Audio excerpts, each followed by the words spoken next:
Ang manas o edema ay ang pamamaga ng soft tissue ng katawan dahil sa pagkaipon ng sobrang tubig sa interstitial space. Common na nakikita ito sa mga braso, kamay, binti at paa na tinatawag na peripheral edema, sa muka na tinatawag na facial edema, sa tiyan na tinatawag na ascites at sa baga na tinatawag na pulmonary edema.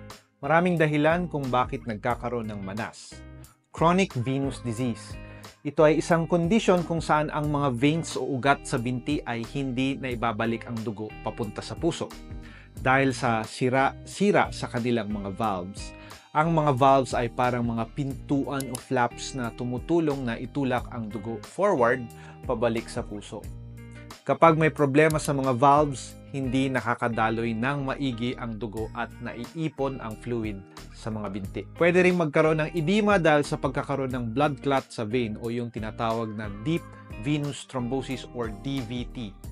Kadalasan ay isang binti lamang ang apektado at ito ay kung nasaan ang blood clot.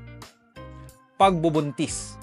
Kapag buntis ang isang babae, mas madaming dugo ang pinuproduce ng katawan upang suportahan pati ang sanggol. Bukod dito, mas maraming naiipong tubig sa katawan dahil sa pagtaas ng levels ng estrogen at iba pang hormones. Habang lumalaki ang sanggol sa uterus, naitutulak nito ang mga ugat sa binti kaya nagkakaroon ng fluid buildup at pagmamanas.